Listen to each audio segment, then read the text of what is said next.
Everyone, and good evening those that are watching from home. Welcome to the Brothers of the Brush annual Candidates Night. And what I'd like to do right now is introduce Tom Fickner to say a few words, and we'll do the pledge. Good evening, everyone. I want to thank you all for being here and thank everybody at home for participating. We do have some refreshments in the back, so feel free to help yourself.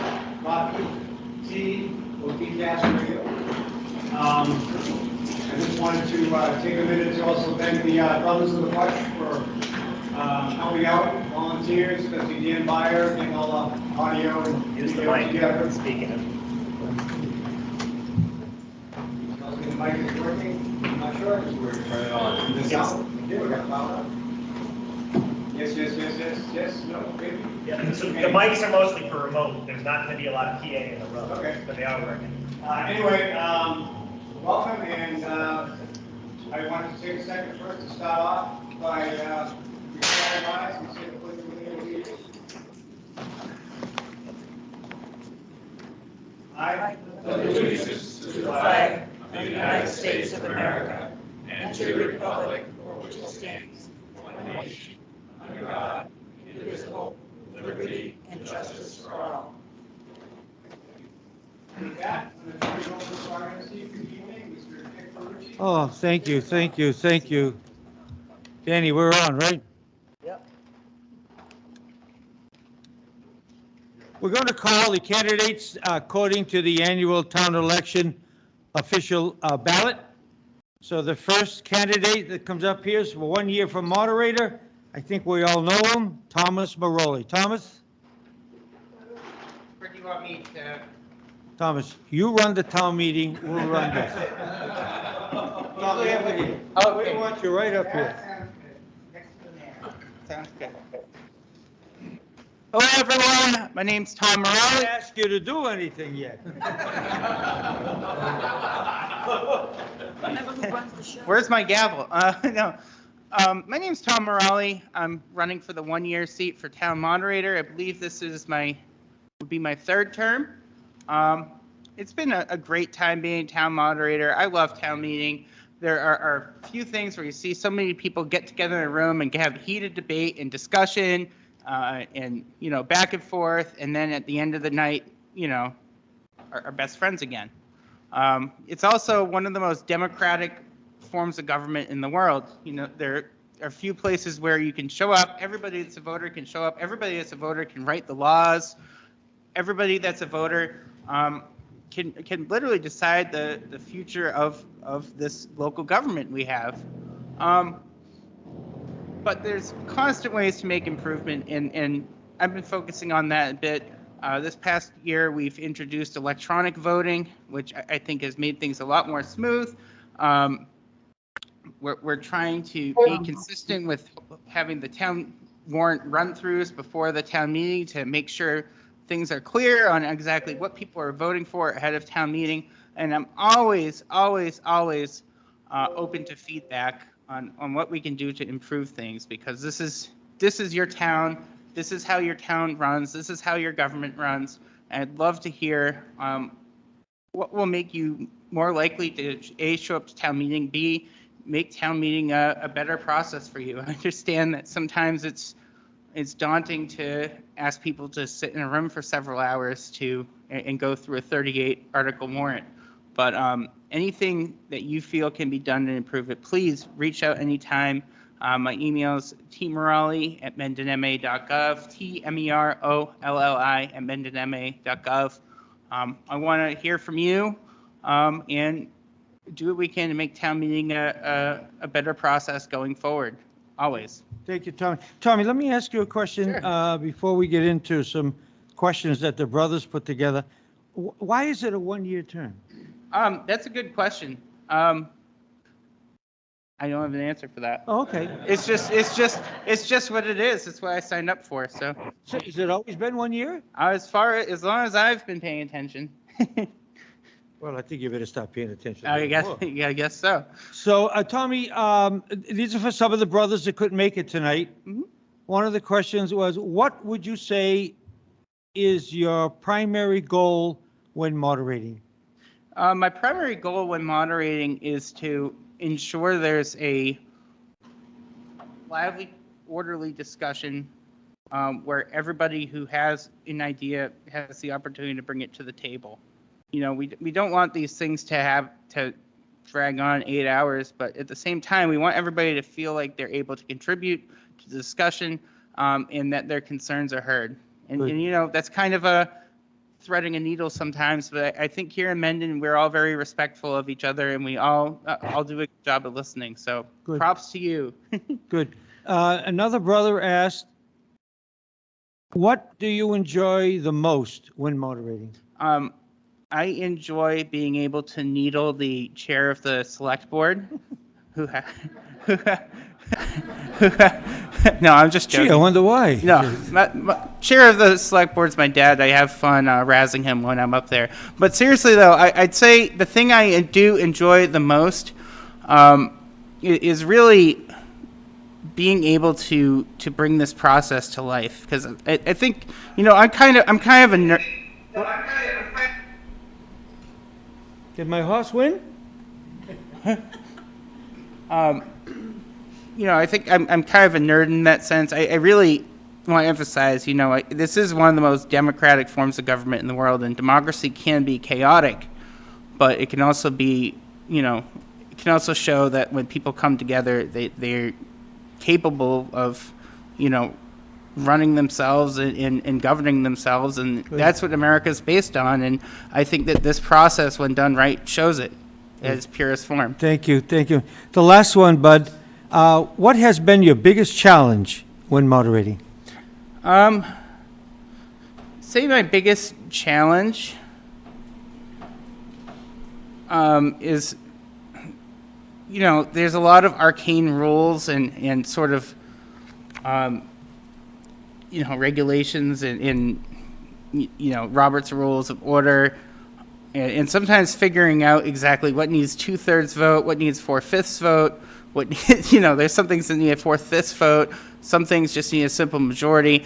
Keeping those straight sometimes can be kind of daunting, but thankfully we have a great team of people and just a wealth of knowledge in the town that help me keep on the straight and narrow pretty Great. well. So. Is there anyone in the audience that would like to ask Tommy a question, or do we cover everything? Anybody watching at home? We all set? Seen any hand raised at Okay, the moment? okay. Tommy, good luck. All right, thank Well, you. great meeting. Thank you. Tommy, your I time humbly is up. ask for your vote, and thank you so much for having me tonight. Thank you. Thank you for coming up.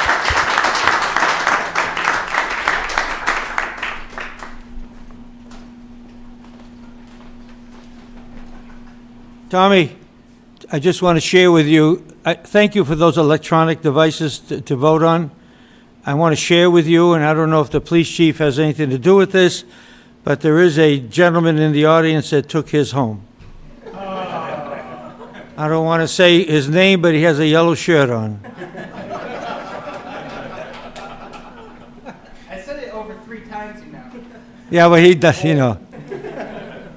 Next, we'd like to have the folks running a select board.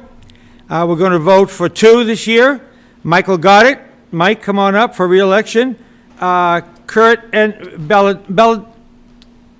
where is he?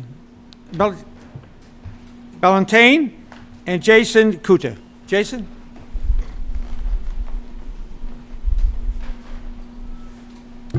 Guys, right here, okay? Yeah, it's fine. It's fine, man. So, Michael, since you're running for re-election, and you seem to be the oldest person on this table, so why don't you introduce yourself and tell us a little bit about yourself?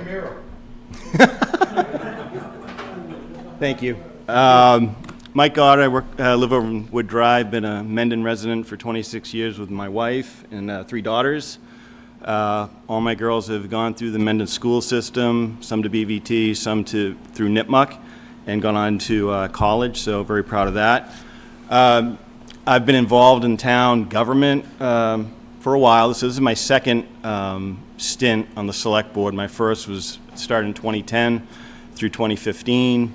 I then went on to serve on the Historic Commission and was chair of the local Historic District Study Committee, which was the committee that established the first 2 historic districts in town.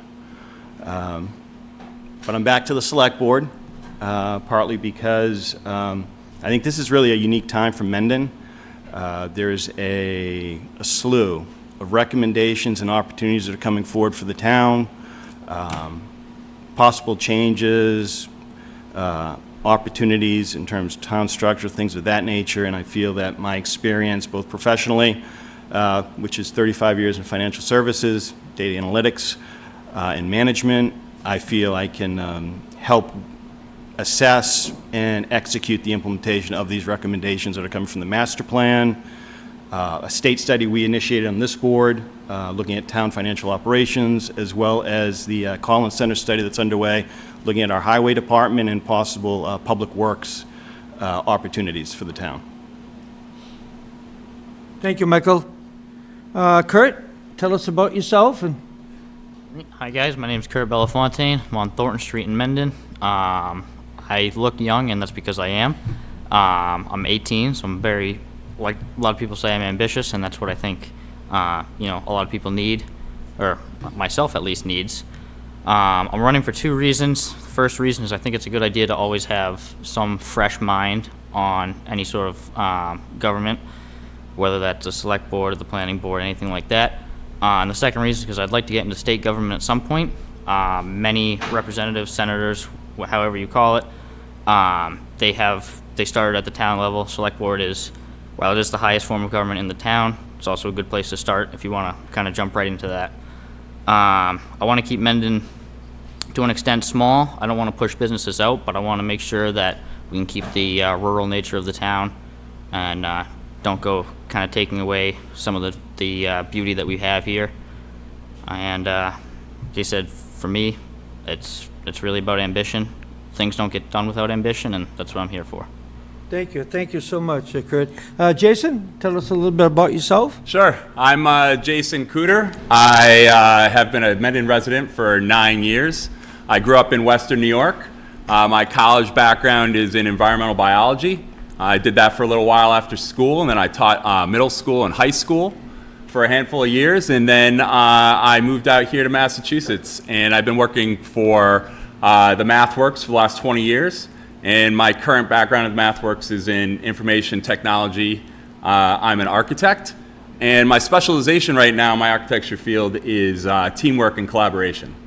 So I have a pretty diverse background. I've worked here as a coach, a community advocate. I've been on multiple boards. I've been the Troop 1 Scoutmaster for the last 7 years. I was an assistant Cub Master.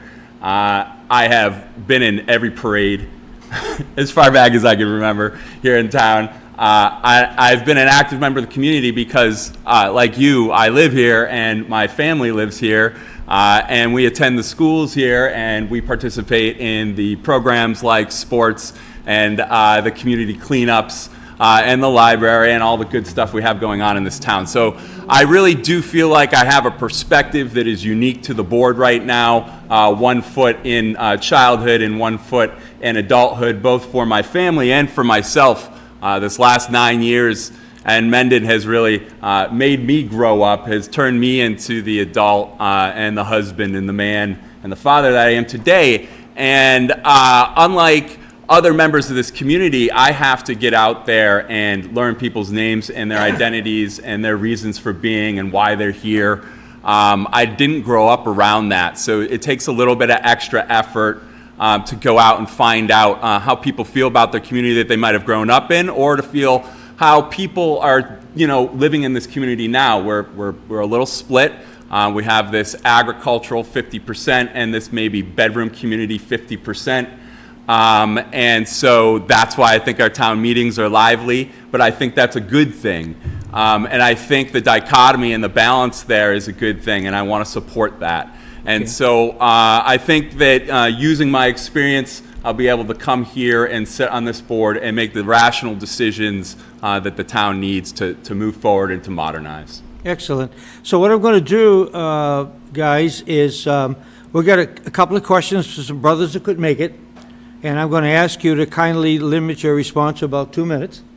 We'll go through these questions, and then later on, we'll open it up, obviously, to the audience, and then we'll open it up. If you have a question, concern, rebuttal, or whatever, you guys can go at it for each other. Other than that, we're going to have a great night. Okay? So this is an interesting first question. And Mike, we're going to start with you. What is your definition of teamwork? And what makes a great team player? Definition of teamwork. I would start to say one of my big focuses is collaboration. So teamwork to me is the process in which a group of people, different perspectives, different ideas come together, drive towards a common objective, and hopefully achieve that objective. A team player is somebody that's willing to speak up, share their ideas, but also actively listen and understand the perspectives of the other people on the team so that you can come to drive some I'd say, balance, if you will, so that the team as a whole can move forward around, I would say, execution in this case, so that as a group you succeed, and individually you may need to give a little to get more. Okay, thank you. Kurt, same question. For teamwork, I would define that as a group of people that can work together, whether it's different mindsets or anything on those lines. You can work with anybody, no matter what it's about. Whether you agree, disagree, the challenges that face you, you can work through them, and you both lead and you listen at the same time. Kind of like Mike said, you're able to, step up, be a team player or a leader, and also listen to what other members have to say. Definitely think for a form of government like this, you need to be able to work with other boards, keep your head in what's going on with other boards and other votes that are happening. Team player, I would say, is somebody that, like I said, can work, with anybody, no matter who it is. Whether the mindset is different, whether your ideas are different. If you disagree, if you agree, doesn't matter, as long as you can work together, actively listen to each other, and take ideas from everybody and collect them together and make one, same idea to an extent. Thank you, Kurt. Jason, same question. Yeah, so those are all really good points. So good that I have to change my response from the beginning of this question to the end of this question. But let me tell you, teamwork is about leadership. And when a lot of people hear that word, they think of a person. But I found out that teamwork is really about the leadership of the individual members of the team. The Navy SEALs have this graph. You might have seen this YouTube video. It's a TED Talk. They have this graph where they talk about when you're on the upper right-hand side of the graph, you're a high performer. You've got high output. But the leadership aspect of your personality is very low when you're in that upper right-hand corner. And in the bottom right-hand or the bottom left-hand corner, your output might be low. Like your skill set might not be as high as that person in the upper right-hand corner, but your leadership skills are really high. And it turns out that the Navy SEALs, they don't like those top high performers up there in the upper right-hand corner. They're not as predictable. They don't work together well with other team members, and they might succeed on an individual mission, but not on that one as a group. And so they end up picking people more towards the center. Maybe not the more high-performing individuals, the best snipers, the guys who can swim the farthest, run the farthest, but the guys who can keep that team together when things get really tough. And so for me, a team player is a person who can be patient, who can be empathetic with the rest of the members of the team, and who can work to be a leader of that team when that team needs it. Thank you. The next question, Kurt, we're going to start with you. Everybody gets the same question, if I can read it. What specific capital expenditures do you feel we should be focused on or invest in now to keep us in a positive state 3 to 5 years from now? Right? That's a good question. Sure is. And one that I was not really expecting to have to answer. I say definitely, I think we need to keep up with, I think it was was Mike that said, public works and whatnot, keep up with things like that. Make sure that we're not overspending. We gotta also make sure that we're, with the schools too. Schools are a big expense, but we have, I school choice in there when I lived in Uxbridge. They're a very sought after school. Many people want to be in there. I think we need to keep those in mind, and just make sure that no matter what we do, we're listening to everybody. We're not just taking somebody's ideas and pushing those ones. One thing that split the town, I felt, is the grocery store and the housing unit that's going to go up. So I think we need to find a way to work around that, which we did with the town meeting and one of the bylaws we passed. But I think we need to keep everybody in check and make sure that we're all thinking the same and working together towards a better Mendon. Good, thank you. Jason? All right, second. Yeah, I agree. Town meeting, we heard it loud and clear, right? Town wants the mixed-use zoning, and the town wants to support open space.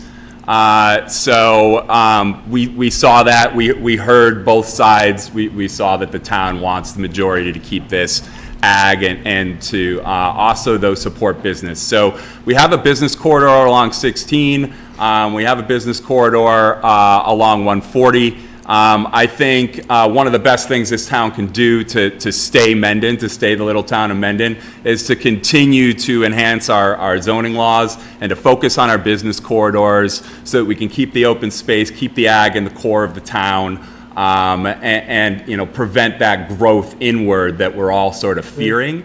But I don't want to forget, and I heard this loud and clear the other night, I don't want to forget the people who are a part of those business corridors. At the water meeting the other night, it was really clear that the small component of the people in our town who are served water services from Hopedale are also part of these business corridors and don't necessarily feel entirely represented. And so there is some room for improvement and focusing that experience out there. I know there's a lot that they're working on the Water Commission, but you just don't want to forget that the commercial corridors still have mixed use in them, and so we still need to support them. They're part of our town, but we need the tax base so that we can modernize and improve. Good, thank you so much.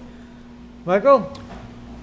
I think it's an interesting question because I think it demonstrates that the town really doesn't have a 3 to 5 year strategic plan for investments in town operations. So a question, something like this really probably needs to be looked at on a couple different ways. One, day-to-day, delivering service to the taxpayers. So things like in the highway department, making sure the machinery works, right? So as those come up, we need to inventory that, understand what what that looks like and how we can sort of stagger that into an operational budget. Also, we need to get in front of larger things like the senior center expansion, like water and sewer. Now, these aren't things that necessarily are going to be done in 2 to 3 years, but these are things that need to continue to make progress, which will cost money.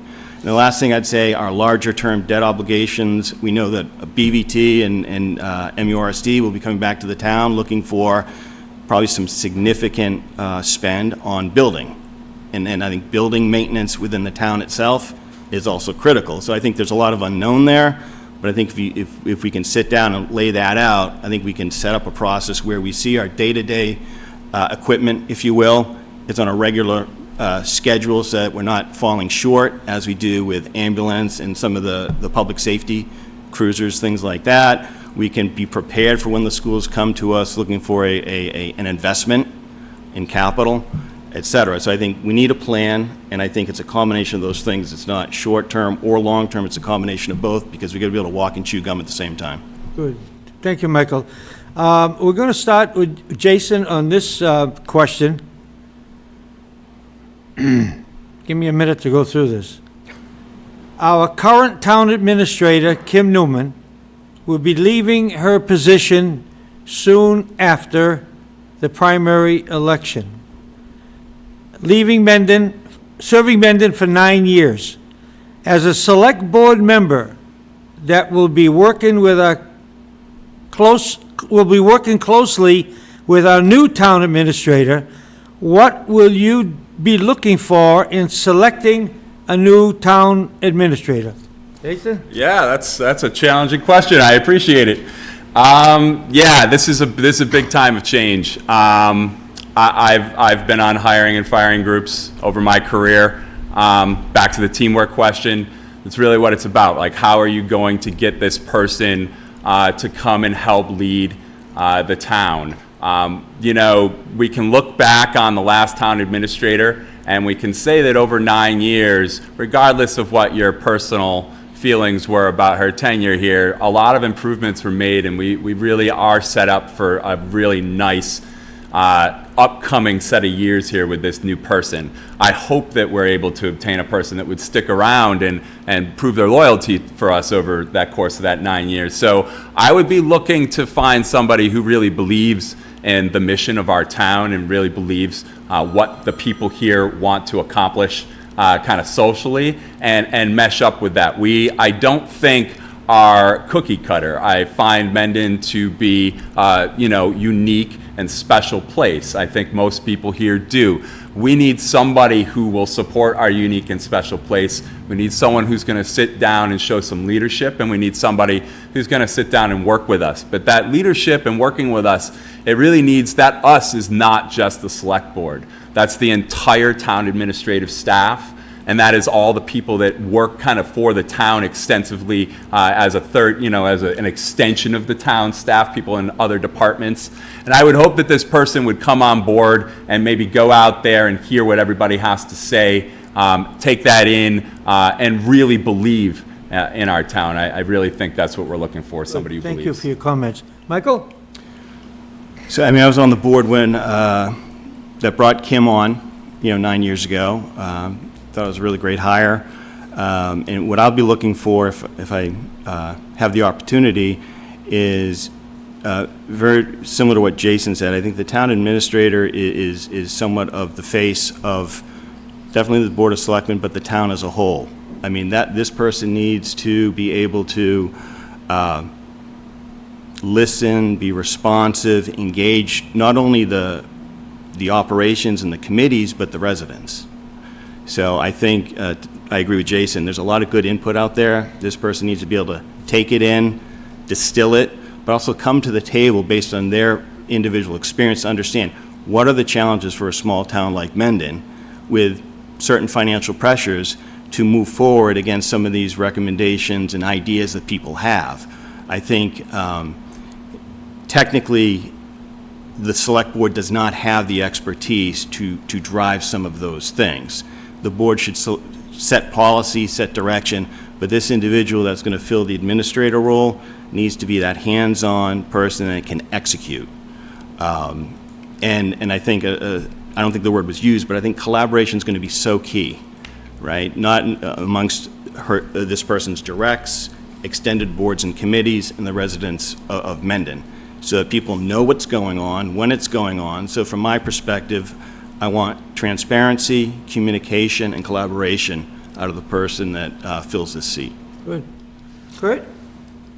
For me, I would say I'm more looking for feedback from the town on what they want in a town administrator. I'd love to see somebody who is also from a small town, has a background in a small town. Like both Jason and Mike have said, listen to both the select board, the people. They're able to take information, narrow it down, figure out what's going to be best for the town. Somebody that wants to see Mendon succeed and really kind of flourish as the town it is. And like I said, definitely it's what everybody else wants. I have my own thought of what I would love, but just because I think that doesn't mean you guys do, and I want to know what other people think and what they want to see in that town administrator, somebody that's going to fill that role. Obviously, I'm, speaking from being quite young, I don't have much experience with Miss Newman, but from what I've understood and from everybody I've talked to, everybody loved her. So it sounds like we want somebody that's just like her. And like I said, we'll fulfill that role. Thank you. Those are pretty interesting questions that the brothers wrote, weren't they? And thank you guys for answering them as honestly as you could. Any questions from the audience to any member, any candidate? Yes, sir. I have a question for all three. Mendon's becoming little bit of an expensive place to live.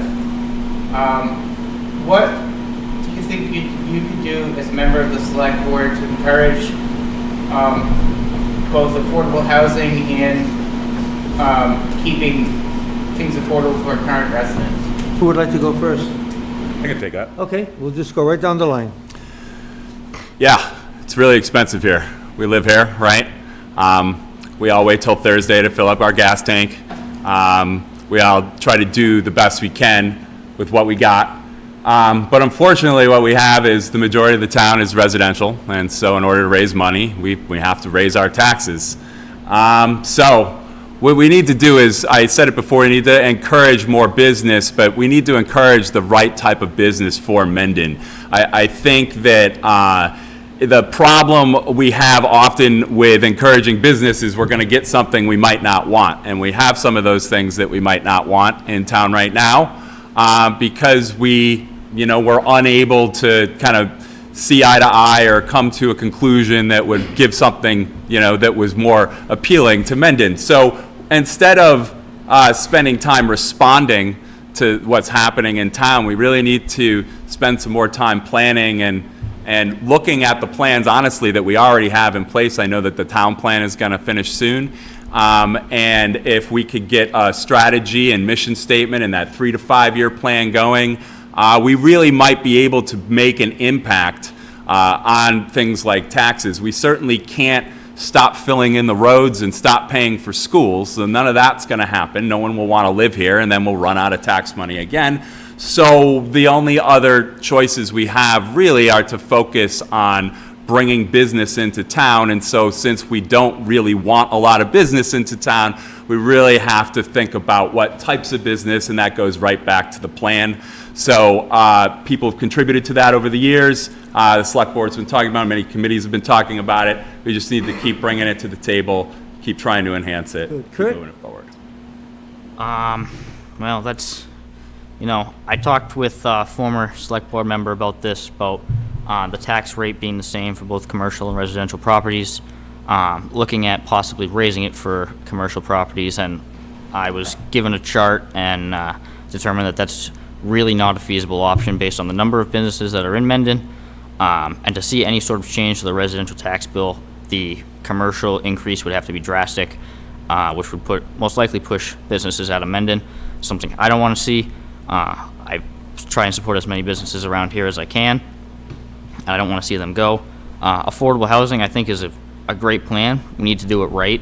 Like I said, I don't want to see the town's forests and kind of beauty destroyed. We need to find spots that maybe are already looking to be developed, and there's a different plan of something going in there, and possibly we can implement affordable housing that could go there in place of it. That might be a better option for the town instead of certain businesses that might be going up. Good, thank you. Michael? Actually, I think the first really positive change occurred in the town meeting this past week by implementing a mixed-use overlay district and in a collaborative fashion, no less, where you actually have the developer, the abutters, boards and committees involved in the process. Some of you here were involved in those discussions. Is really critical because we can bring business in, as Jason said, and if we can, then we need to have the zoning to support the type of business that we want brought in. I think the overlay district represents that. I think working with the developer to also include affordable housing into that bylaw, that was not, the developer did not bring that to the table. The town brought that to the developer and said, we can do that, we can abide by that. So I think it's really the planning board, the select board, the residents working with people in a positive fashion, not just to say no, but to figure out a solution that works for the town and for the developer is how we're going to start to build an inventory that's more affordable. Not necessarily affordable housing, but this is over 55, some of it is affordable. And I think we just there's no silver bullet. We got to keep chipping away at it. So we've got an affordable housing project down off Providence that we're going to probably bring back out and see if we've got any takers on that as well. So it's change is hard. I think Friday we took a big step in changing Mendon for the better to be able to bring in that commercial that we're looking for and that affordable housing. I think we have to do more of that in a way that drives balance within the community and is really common sense approach. Excellent.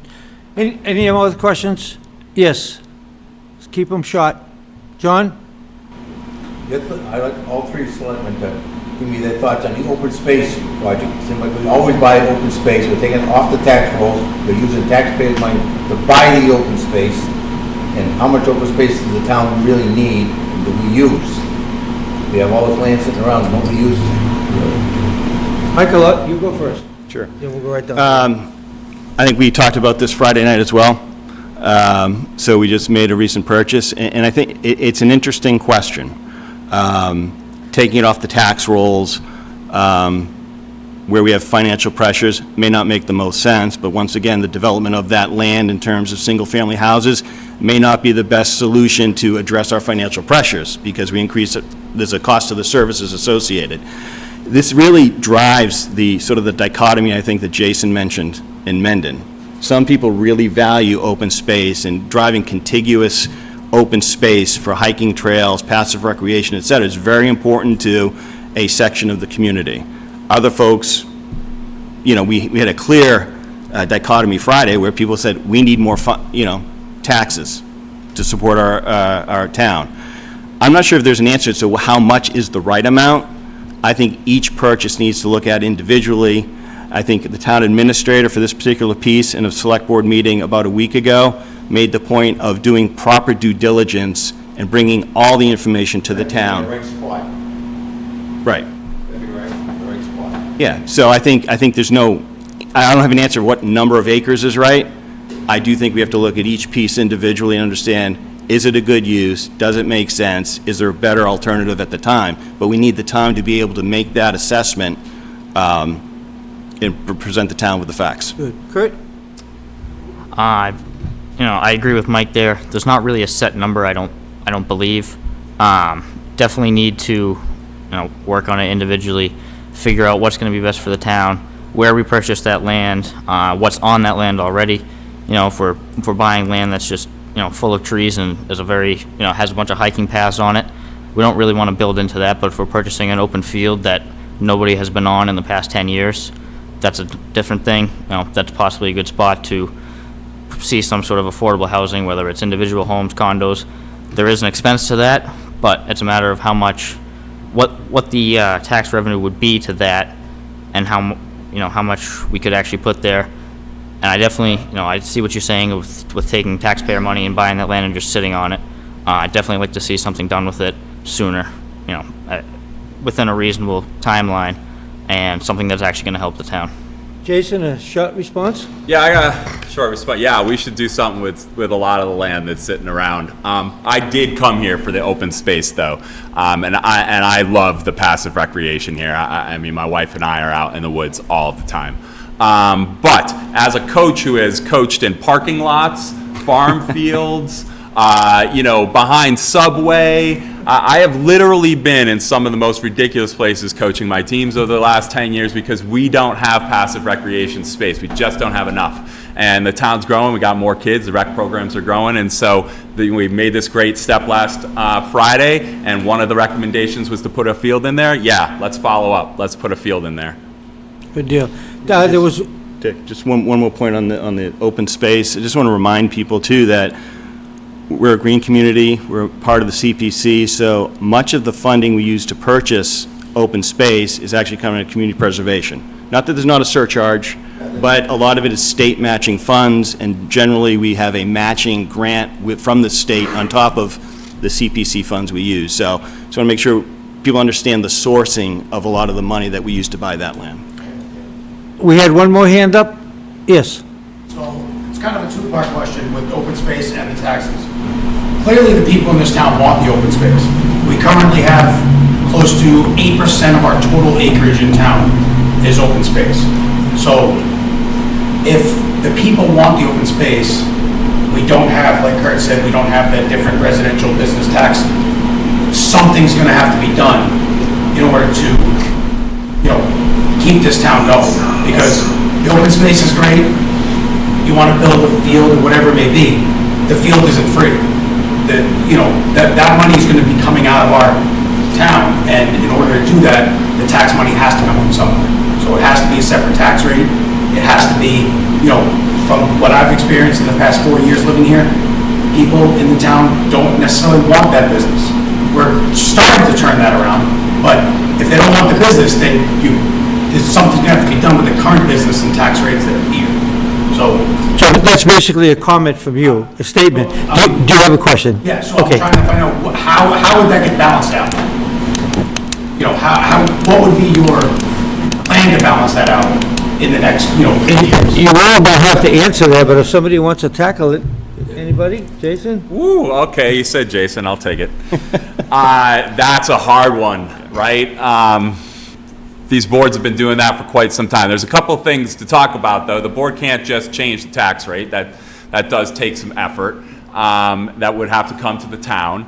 But I think it goes back to the planning. I think that a lot of what has been missing, up until recently, I think a lot of awesome stuff has come out of the last 5 to 10 years here, but there just hasn't been a succinct plan. And so if open space just takes off and then it's 10%, it's 12%, and there's nothing balancing it, like you said, then yeah, it's going to get out of control. And the people that get the open space will be happy about it. The people whose taxes go up will not be happy about it.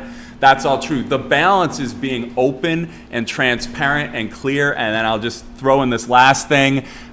People gotta come out, right, and participate in town government. So if we only ever hear from the open space people, or we only ever hear from the business people, then your lack of balance is right there, because those are the people, voting at town meeting and swaying and influencing the various boards that are happening throughout the week. So it's a real big combination. It's kind of like all of us together. The boards have to decide on how to fix our plans moving forward, but the people really have to come together to support the plans that feel best for them.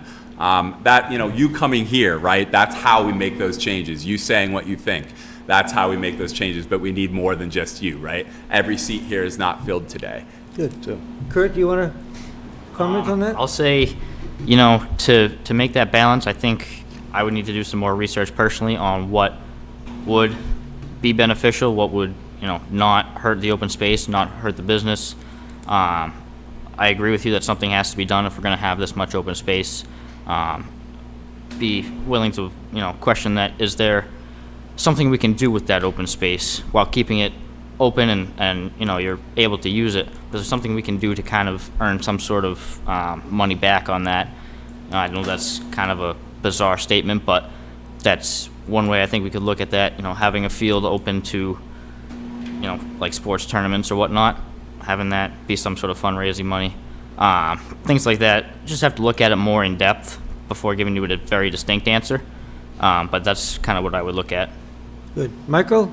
Yeah, I think, once again, no silver bullet here, but the thing I've only heard us talk about so far is the revenue side of the equation, which is our taxes and how do we pay for all this stuff. But I think we also, as a board and from, the town administrator's standpoint, we need to look at the expenses as well. Are there better ways, more optimal ways of running the town government to save, thereby drive down our costs without increasing our revenues, right? Regionalization of, dispatch as an example. It was regionalized, it was unregionalized, it was regionalized again, and I think that's a huge success. I think regionalizing, working with CMRPC on regionalizing other aspects of town government brings a benefit to the town at a lower cost. So I think we can't forget the expense side, because I think taxes are taxes and very tight. Unless we build up our commercial through smart growth in a smart way, we're going to be primarily a bedroom community where personal property taxes are the primary driver. So we need to balance our growth so we see more commercial, but we also have to manage our expenses to make sure we are optimizing the tax dollar that we do have. Great. John, last question. Not a question, just a statement. I think the boards, the select boards, the planning board, all the boards in town should work together, because a lot of these boards don't know what the other board is doing. Absolutely. At all. Good point. Transparency, collaboration, Okay, John. what we're going to do, guys, is do you... Just a statement, that's all. Good statement, John. Just return the monitor back to the town. Do you have a question at all, Jason, of anyone here? That's smart of you. I don't. So I went out, and I do want to just make a statement. Like, I went out and met with all these guys. They met with me. I met with as many possible people in this town as I could. And on the boards, that is the one thing that I saw, is that I've been trying to hit every single board meeting to just find out what are people doing in this town. And yeah, it's a core of maybe 100-ish people running the town, working their butts off for free, essentially, to run this town for the other 6,400 residents. I really, if I'm elected, I'm really going to push hard to try to get that up to at least 101, maybe 102, maybe 103, one person at a time, to see if we can go some more representative government. And I'd like to see these guys, win or lose, continue to participate. It's super clear why Mike Goddard is on the board now. It's super clear why Kurt wants to run for select board. He's got a good head on him. So regardless of who wins here, I want to make sure that everybody continues, because the loss of anybody interested in running town government is a massive loss. Kurt, do you want to ask any questions of anyone? I have We're no going to give you guys 30 seconds for a closing remark, okay? I have no questions. Michael? I'm not going to ask questions. Nobody's asking questions. We're good. Okay, so, Kurt, why don't we start with you? You guys got 30 seconds. All right. Tell me why. I got 30 seconds, gonna make this quick. I'm not here to tell you that I'm the right choice. I'm here to tell you that you have a choice to make. I think I'm the right choice. I think it's a good start. But this is up to you. That's why we have the election. You get to decide. I think all three of us are absolutely qualified candidates. Mike obviously is. He's on the board right now. Like I said, I've spoken with many of these guys and former members. And, as much as I would love to have your vote, if you don't think I'm the right choice now, I understand that, and I hope you guys stick with these guys, and I will continue to work with the government. Thank you. Jason, 30 seconds, bud. 30 seconds, all right. So, I'm super transparent, and I'm super authentically myself. I'm this guy sitting up here, and I'm this guy sitting back over there. I want you to reach out anytime. You can find me, just Google Jason Cooter. You can hit my website, see what I think, and then message me. And then let's get together and have some coffee and talk about it, all right? I'm available all of the time, and I'm here for you. I have a question. Yeah. Is the coffee your nickel? Coffee is on me. Mike, 30 seconds, bud. And first, I want to thank Jason and Kurt for participating and running and showing interest, because I was an advocate for expanding the board to 5 members 2 years ago or so, and we had multiple people running last year. We have multiple people running for 2 seats this year. I think that's huge, to echo Jason's point, in terms of turnout and participation and engagement, that, this is our town. Get involved, drive the change you want to see, and the only way to do it is to participate. If you elect me, I'm going to drive transparency, communication. If you as residents don't know what's happening in the town, that's a problem. It's incumbent upon the board to communicate in a way that everybody understands what's going on. And to Mr. Vandersloot's point, we are going to collaborate like there's no tomorrow to make sure we start to see a change in Mendon that we can all be proud of. I think, Danny, do we have someone on? Yeah, so before we let the candidates go, leave. is anybody at home who's called in have a question or a comment? Please raise your hand if you could. Good, movie's over, close the score. No, not seeing any hands up. Well, guys, I wish you, all three of you, the best. And I got to be honest with you, for politicians, you guys didn't skirt the issues one way or another. You told it like it was. I wish you all well and congratulations. I appreciate your time. Thank you. No Thank problem. you. Thank you, Appreciate guys. Nice job.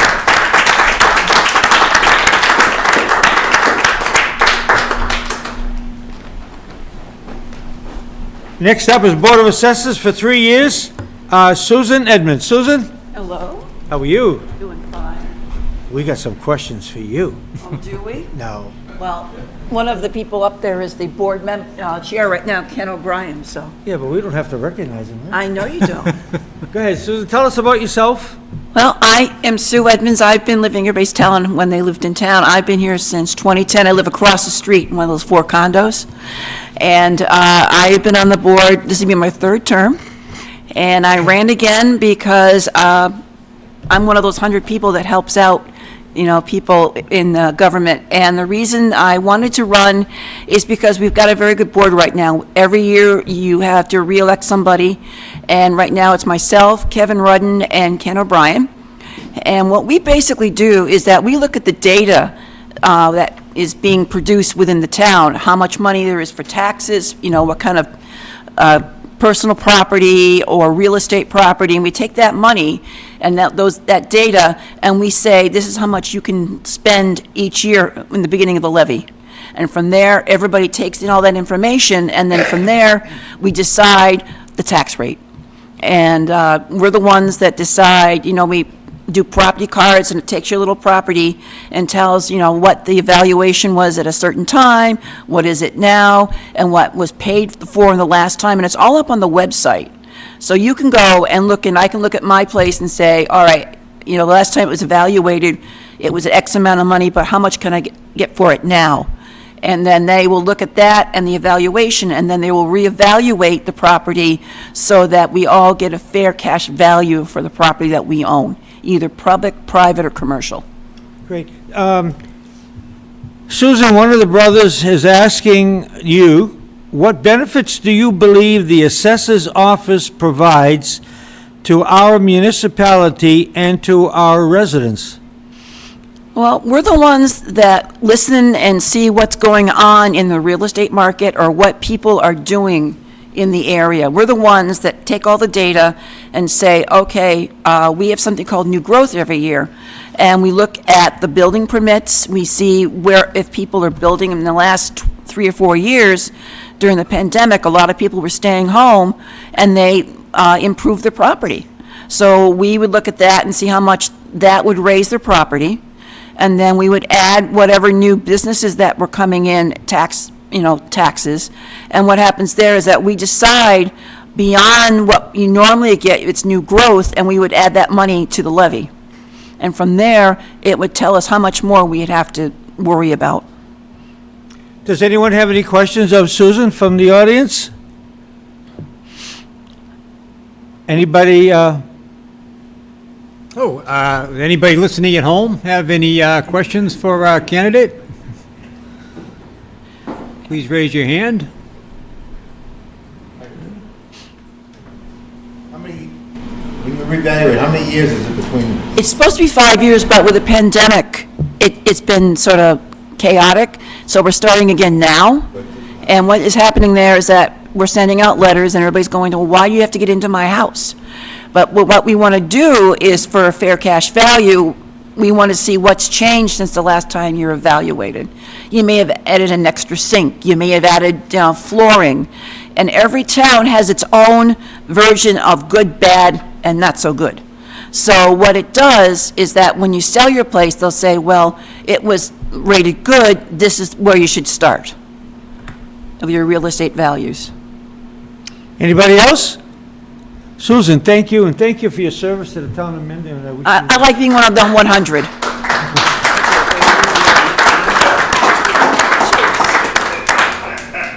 Matches very well. Ken like that. That was Grinch. I didn't think the Grinch was still playing. Next is, man, I'll tell you what, I'm not going to say it because I'll get in trouble. Been here an awful long time, servicing and providing great expertise from the Board of Health Office and to the town of Mendon, running for 2-year term, Barbara Gilmore. Barbara, please come up.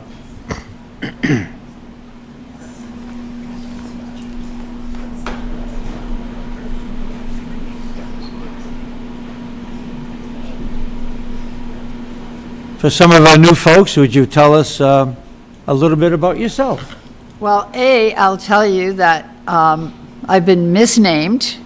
My mother named me Barbara, called me Joyce, so it's very confusing.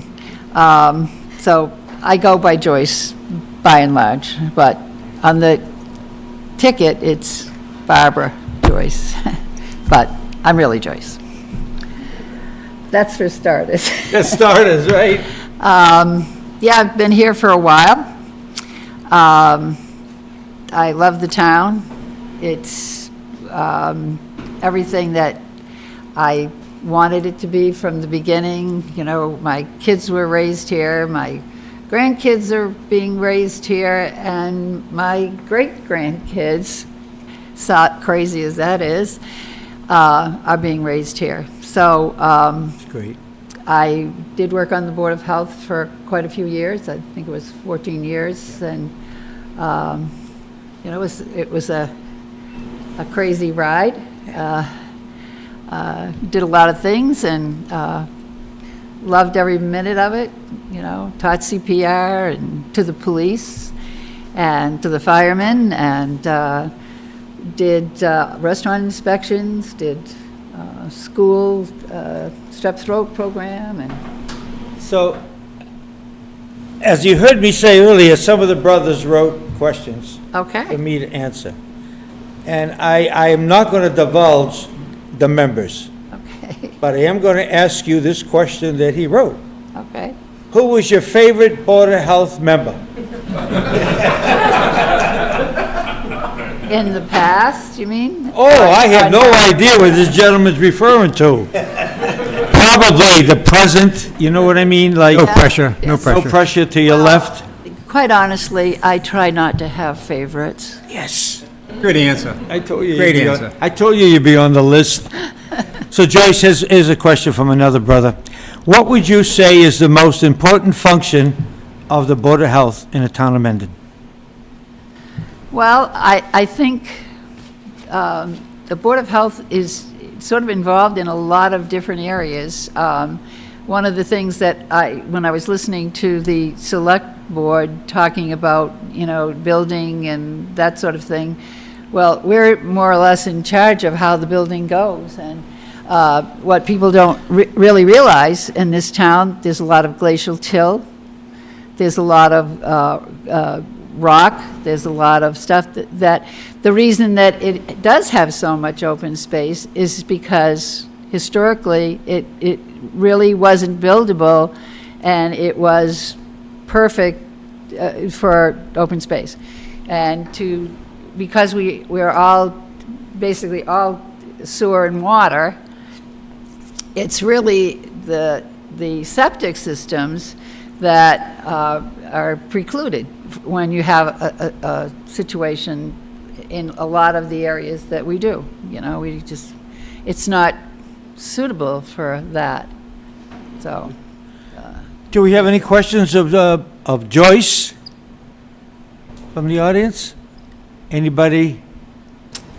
Well, I'm not seeing any hands raised. Is there anybody at home that would like to ask a question of our candidate? Please raise your hand. I'm not seeing any hands Did you going get up. an answer to your question? I did. It was a wonderful answer. Joyce, thank you so much for your service. You're welcome. And I wish you well. Thank you, dear. Did see a hand go up there. Brendan, Chanel. Brendan, did you have a question? No, it was just the applause. Oh, okay, very good. That's great, thank you. Thank you. Sean, running for Mendon up to the Regional School District for 3 years. Come on up, Sean.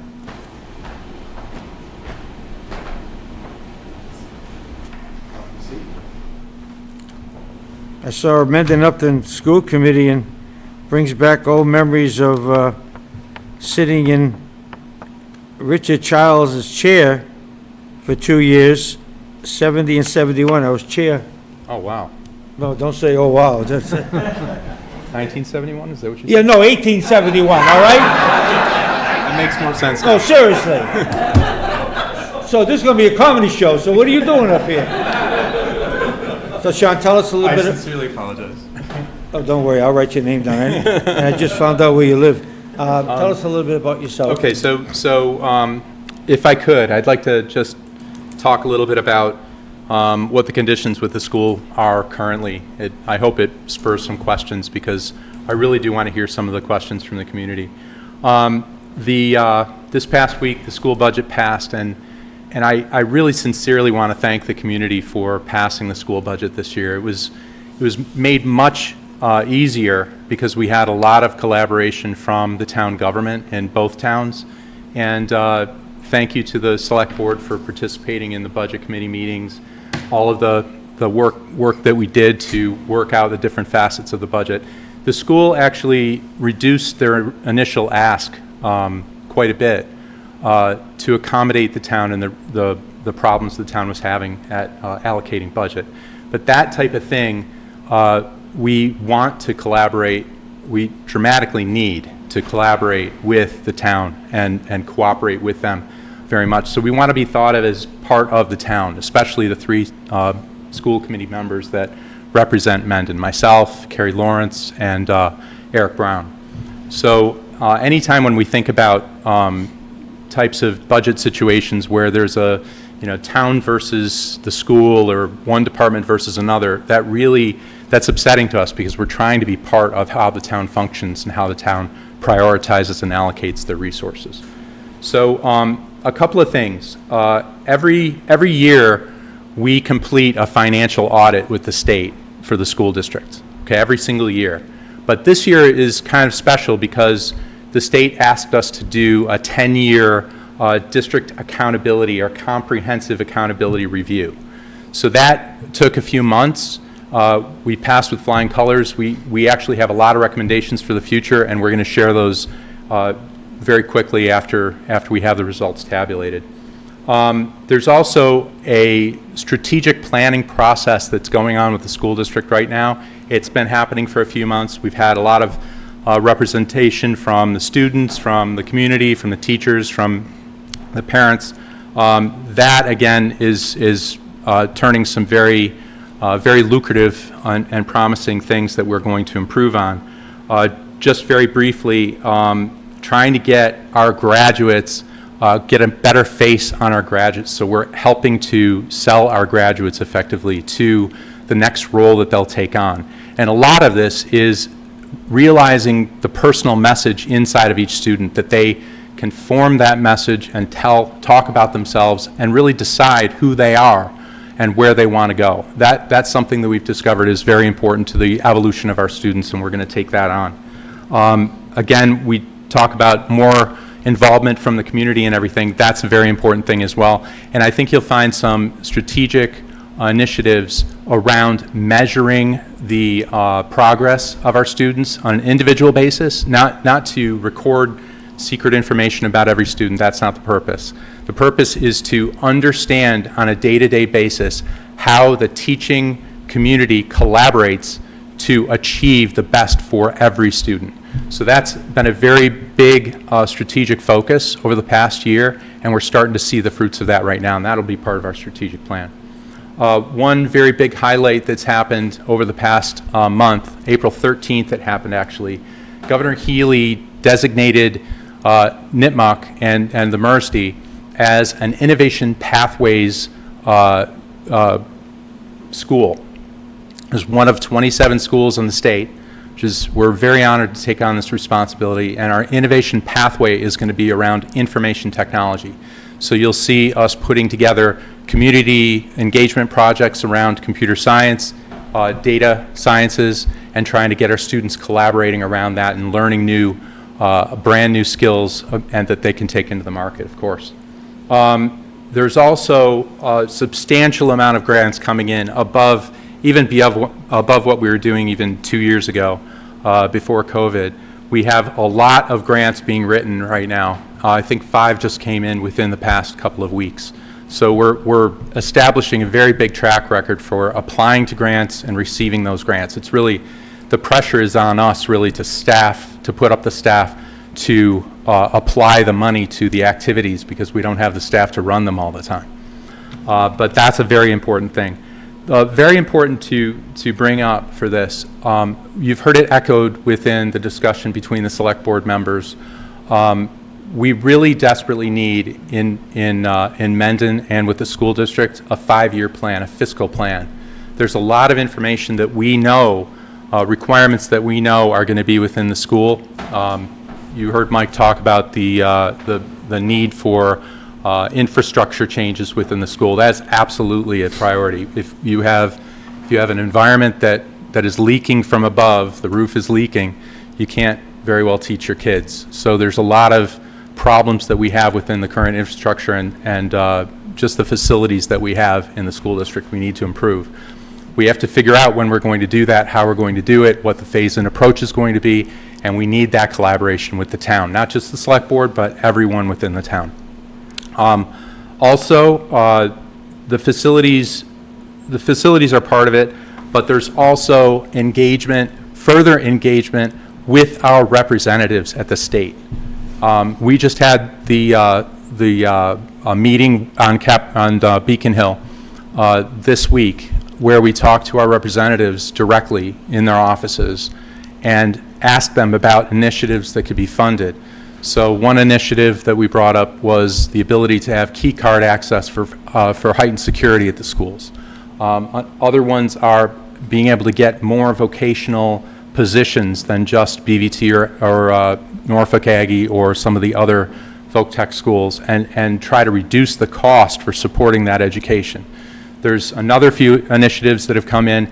I'm sure you've heard about the whole the budget that got passed last year, the Educational Opportunities Act, billions of dollars available to schools in Massachusetts. Well, we're not really considered a school district that is to be given those funds. We didn't see any of that. And I think around 35 schools are the ones that saw that money. We didn't see that money. We're considered, as far as the state is concerned, we're considered the richest in the state in this year. So as far as the foundation budget contribution is concerned, the average is 59%. We're at 82.5% contribution level. Now that may change year to year. The state changes it every year based on our income and our real estate and our assets as a town. But that shows that we're not going to get a lot of money from state funding in the current way that it's allocated. So we need to engage with our representatives to tell them how this is distributed. We are not being really thought of in terms of support from the state at this point, and I think that'll continue to get worse as we move forward. Also, just to echo what the previous people said, and then I'll finish. That's fine. We need volunteers. We need them badly. No one is running against me this year. I know that seems like it's good news for me, but it's not. I was fully expecting, especially from last year's turnout for school committee, I was expecting there to be more people running, and I would have really appreciated this. I'm volunteering my time. I don't expect to be in school committee forever. My kids are slowly becoming, are going to graduate out. I appreciate the opportunity to volunteer for the town, but we desperately need people to volunteer, not only for school committee, but also for the Educational Foundation, Mendon Upton Educational Foundation, which is now starting to run out of members. A lot of grants get written by them. They do a lot of funding for the school. There's the special education parents group that suffers very greatly every single year with getting participation, and we could have many parents involved in that if they wanted. The PTOs had been, when I first came to the school district, many parents were involved in those. There's very little participation in those today. There's a brand new committee on our facilities and our fields and improving those called the Mendon Upton Community Project. That's they've got a lot of energy from some volunteers, but it could use a lot more volunteer. So again, please get active, and especially active in the school, because we really need your help and your input, and we want to feel like we're part of the community and not just a lone island that's spending a bunch of money. Sean, I really want to thank you for bringing an update of Mendon Upton Regional School District to us. Good. And as you said, a lot of folks won't go to the meetings, but they certainly will complain at the coffee shop the next day. Anybody have any questions of Sean? Yes, Joyce. I have a question that is, I was very involved in getting BBT started, and now they have academic testing, so they're getting like the cream of the crop. Testing for acceptance into BET. Yeah, Okay. right. And so that's leaving a lot of kids that are, they're not maybe studious learners, but they're hands-on learners. Is there anything in the school budget that we can do for those kids that are virtually, in my mind, being left out? Yes, so that's an excellent point, and it's something that we've been, allocation of not only the state funds, but also the community's funds to vocational districts and such has very much been on our minds for at least since I've been with the school committee. There's approximately, we have about 85% matriculation into college from Nipmuc. That leaves about 15% of the kids who you'd think would either be interested in vocational schools or in some sort of trade after school, or maybe they're taking a year off, whatever the statistics show. And we get 15% of our kids that go to BVT or an agricultural tech school. Those two populations do not overlap. We are leaving kids behind. And a lot of that is because of the acceptance,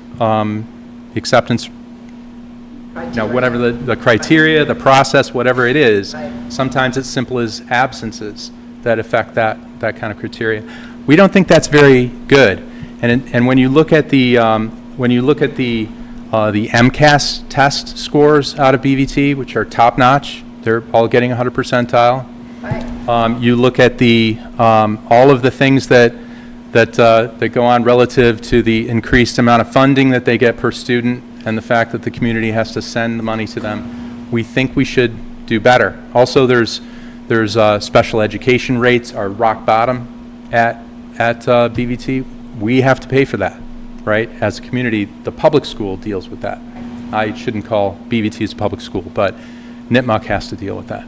So there are things that we can put pressure on our representatives for to change those types of policies, to get them to pay attention to the people who like to work with their hands. There's nothing wrong with being a student that wants to work with their hands, wants a vocational or trade.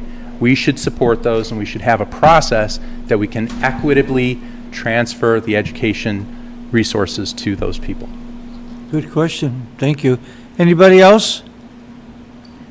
Sean, thank you so very much. Thank you for your volunteering, and thank you for your service. Thank you. Kids that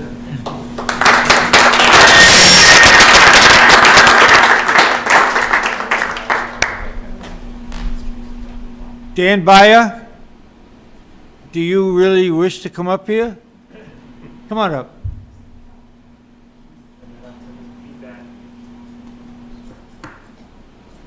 Parks Commissioner for 3 years, Danny Byer. Danny?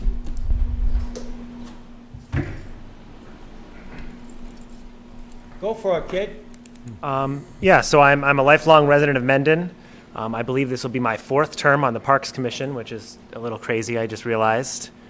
So I guess, I also work for the Parks Department. I started in 2013, and then there was a vacancy on the board, and no one was interested, so I stepped up to run on the board. I think we have a really great team that works really well together, myself, Tom, and AJ. So, I'd like to be able to continue that work. We certainly have issues facing the department. I think some other speakers have spoken about some of the needs, around planning. There's a real shortage of athletic fields. Our resources are limited. We have one full-time 30-hour-week employee, which is myself, and then everything else is seasonal. So, as we add properties and all that, there's more maintenance and there's more work that has to be done. I think that's all the stuff that's going to need to be addressed if we want to continue to see things take place and, be maintained in a manner that we want. So, Danny, everyone probably doesn't know, but you are a member of the Mendon Brothers of the Brush, and this question comes from you. How unique this democracy works. Danny Byer, this is the question. Is there any particular need that the Parks Department has not been able to meet? I think, I mean, right now, the pressing issue is trying to build a facility to house our maintenance equipment. I mean, it's been an ongoing project, of the commission. But I think being able to focus, bring on another full-time employee to handle the maintenance, I think right now that's probably our biggest challenge.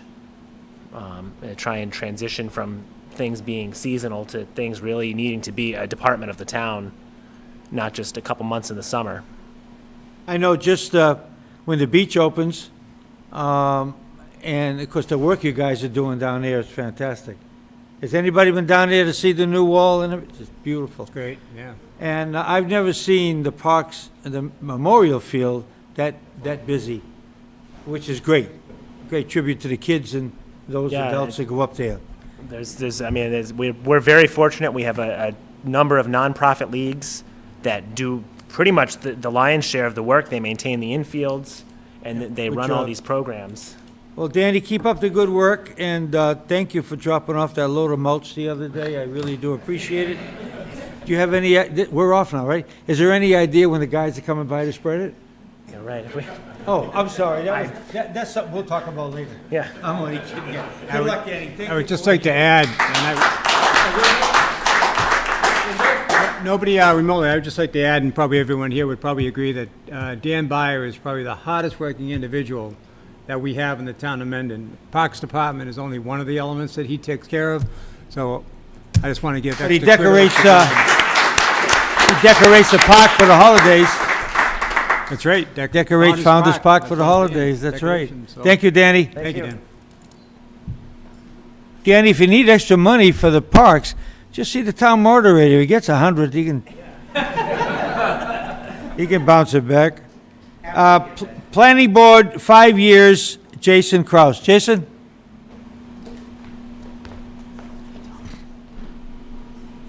Hey, Jay, how are you?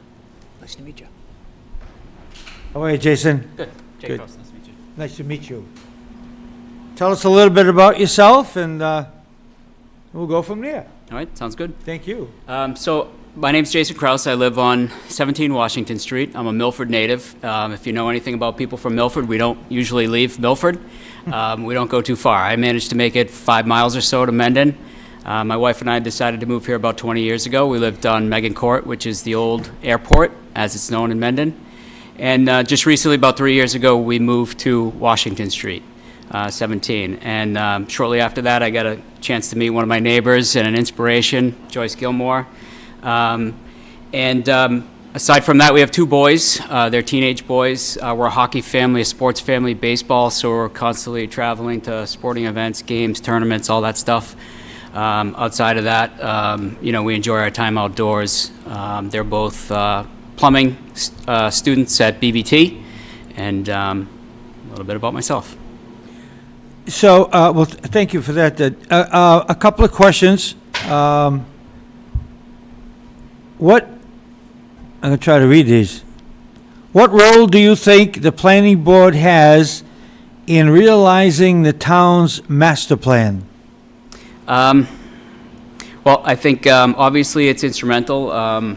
Been hearing about the master plan. I've been attending a lot of the meetings lately, and I think we're all eager to see what's in it.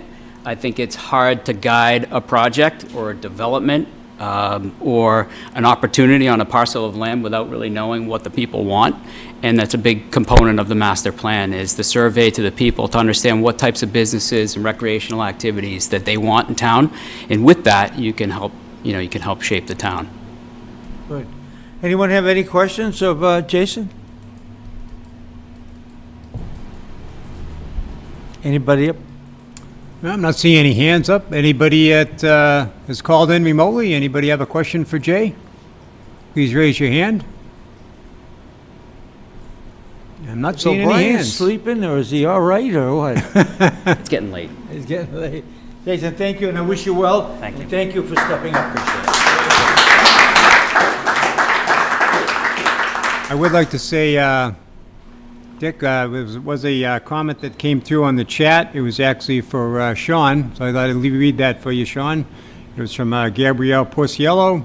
Says Sean, on behalf of the library trustees, we appreciate you sitting on our board as the school committee representative, allowing us to work together. We hope you continue to work with us. Thank you, Gabrielle. Congratulations. Howard, would you come up here? Library trustee for 3 years. We have 2 folks running. Is James on? Yes, James. Hello, James.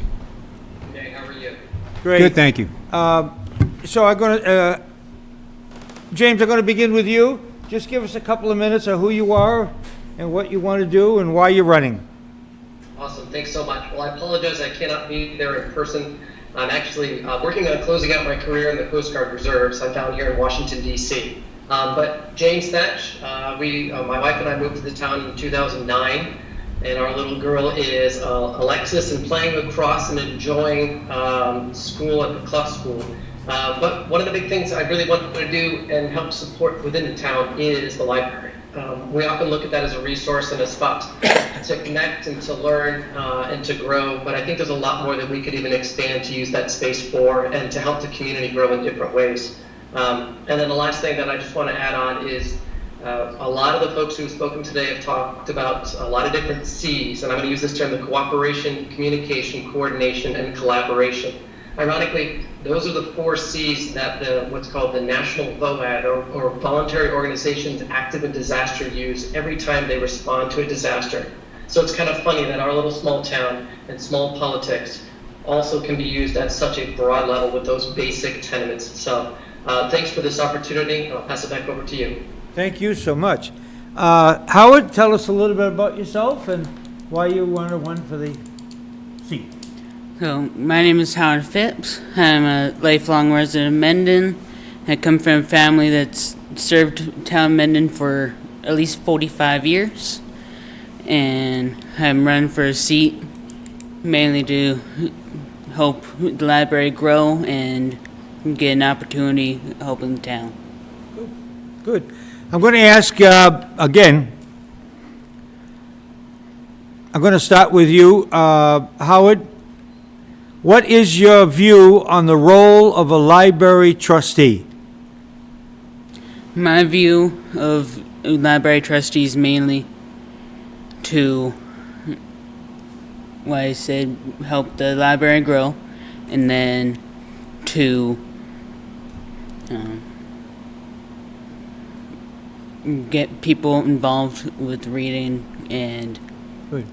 help. Good. Good. James, you want to answer the same question? Certainly, thank you. I think you're spot on. Really, community engagement with the library is really important. We've got a lot of resources there and a lot of folks working hard to make sure we've got books and access and give folks a safe space to come to learn. And that's important in any town, whether small or huge. So I hope we can continue that. And as the hard discussions come up down the road towards budget issues and concerns and growth and what our town looks like, be an advocate for the library and make sure our voice is heard on what we think, what we can present, what we can help the community with, and what's going to work well for the broader Mendon town. Good. Does anyone have any questions of either? Yes. To both of you, what do you think are the greatest challenges for the library over the next 5 years, 5-10 years? And how would you approach those challenges? I really see the library as kind of a gem in the community, and it has limited hours right now. There's some limitations, but there's so much potential in that place. So how could you make it a better place, and how would you accomplish that? James, you want to take that first? Absolutely, that's an awesome question. I think there's like three different parts to this one. The biggest one is community engagement. If we can bring more programs to the library, and as silly and as small as it is, I've started teaching a fly tying class at the library. What does it have to do to the library? Really nothing, but it brings someone in the door that might have never come in before. So it expands the different resources we're bringing to the community. And there's a lot to be said to have more people walk through the door. The other part, and this is a hard one, is when we talk about budget and space. We have one full-time librarian and many part-times, including Tara, who runs all the kids programs and everything else. She's still part-time. And expanding some of those assets and capabilities does also come with a cost. On top of that, we've got an amazing library, an awesome building that's right there, and right next to it's the rectory. And there's been a good master plan or an idea about how to do something with it, but again, that costs funds. And to me, I would actually go back to the select board and other folks and ask the harder question of, we have town property there that's not being utilized. So what could we do with that that's going to help the town in a bigger way? So hopefully that answers your question. Thank you. Howard, you want to take it? The biggest problem that I think is that of the budget, thinking, I don't know what words are.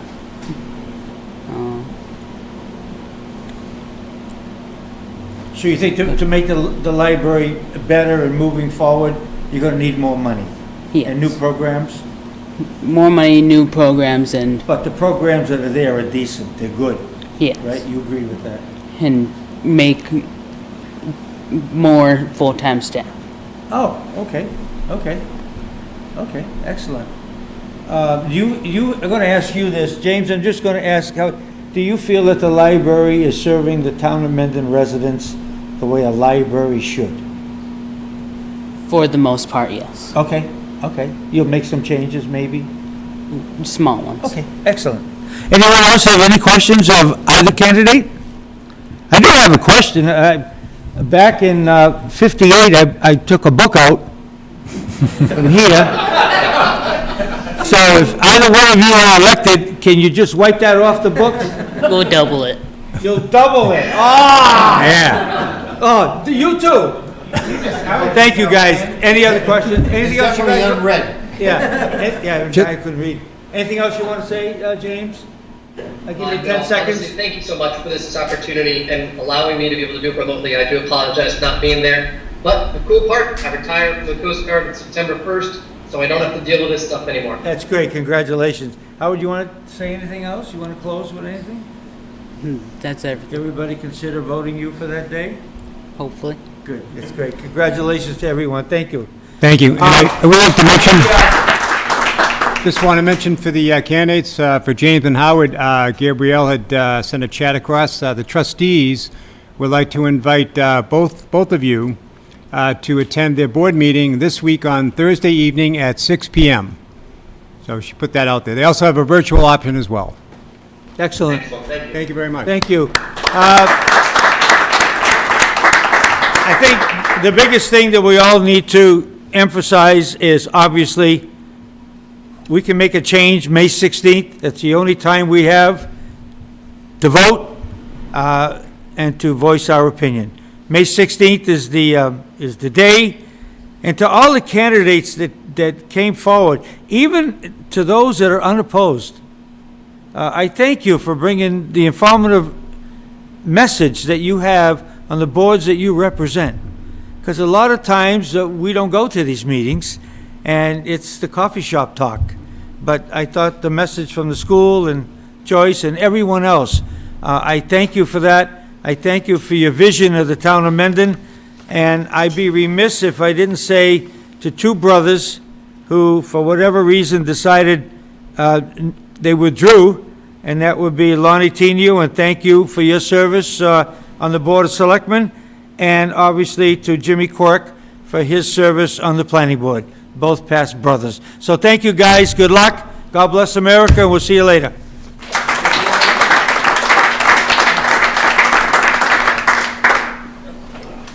Was Kenny alive? Was Kenny all right? I think so. Kenny, you all right? Danny, thank you.